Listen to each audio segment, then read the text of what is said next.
In today's world, a social media presence is a must for any business. And it's not so easy to maintain that presence.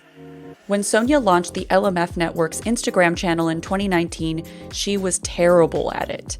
So terrible, in fact, that the handle actually got blocked. She and her team relaunched the account in 2020, and fortunately, this time, it was a success. So what changed? For the second account, Sonia applied 3 key lessons. First, she ensured that the account had a clear brand narrative, which showed the audience that her business was legit. Second, she clearly communicated how her business could solve her customers' problem. And third, she identified clear metrics of success, like high engagement on her posts, which let her know whether she was serving her audience. Learn from her mistakes. Keep these lessons in mind when you're building your business's social media presence. We've talked about how the days of deeply structured business plans are long gone, but that isn't necessarily the case with social media. In fact, a clear plan for your weekly content can be helpful in making sure that you stay active and engaged. Sonia herself sets aside 3 hours every Sunday to draw up her weekly social media plan. In a chart, she writes down the theme for each of her daily posts. On Monday, maybe her goal is to try and educate her followers, while on Friday, perhaps her goal is to empower them. Next, she writes the format. Will each post be a text graphic, a photo, or something else? After that, she creates the content and sets them up to post automatically. Then, during the week, all she has to worry about is spending a few minutes each day responding to comments and queries. Along with using social media to cultivate your business's presence, you should also spend some time thinking about your own personal brand. In today's world, it's especially important to cultivate an image of yourself as a leader, because people buy into people. Sonia's strong LinkedIn presence had directly contributed to her success. Through the site, she was invited to give 2 TEDx talks, she generated 85% of her business opportunities, and she was scouted by the brand Monkey to appear in an International Women's Day campaign.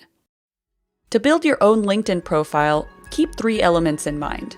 First, your vision statement. This is your big picture dream goal that appears near the top of your page. Second comes your mission statement. The smaller, more manageable goals or your milestones that will help you achieve your big picture vision. And third come your principal statements, the 5 main topics or hashtags that you want people to associate with you, like #leadership or #businessjourney. Keep in mind that growing engagement in LinkedIn does take time. You're trying to build long-term value here. That means posting consistently, staying aligned with your principles, and regularly engaging with other people's content. Simple? Yes, but definitely effective.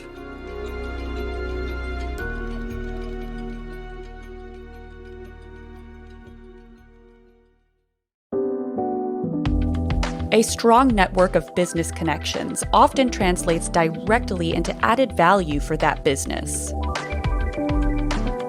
According to Freeland Fisher, up to 70% of all job opportunities are not published publicly, and up to 80% are filled through personal and professional connections. The people you surround yourself with have a huge impact on your attitude and opportunities. Then, naturally, your close circle should consist of people who support your mission and help you become even better. Take a moment to reflect on 5 people you spend the most time with. Who are they? Can they support you in achieving your goals? Can they help you gain opportunities? When Sonia first started her entrepreneurial journey, she wasn't sure where to start. Fortunately, she'd already built up a strong support network of people who could give her advice and guidance and help her to network. Regardless of the strength of your current network, it's always worth working towards an even stronger one. So how do you go about building that?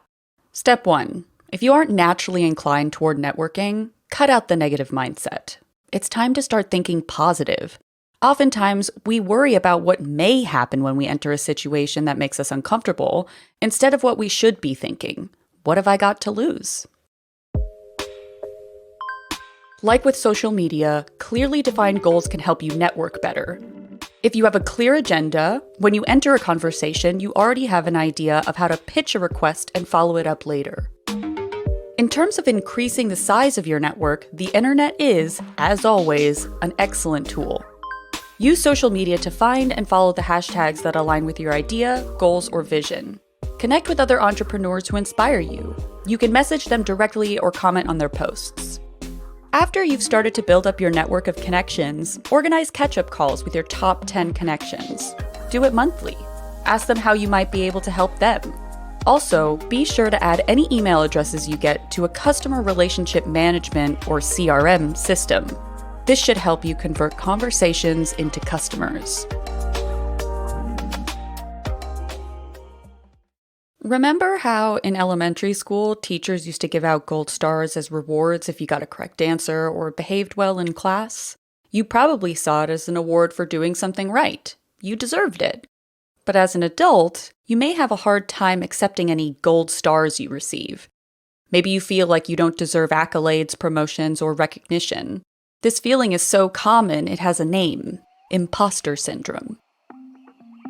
In fact, according to behavioral scientists Yerwin Zakalku and James Alexander, up to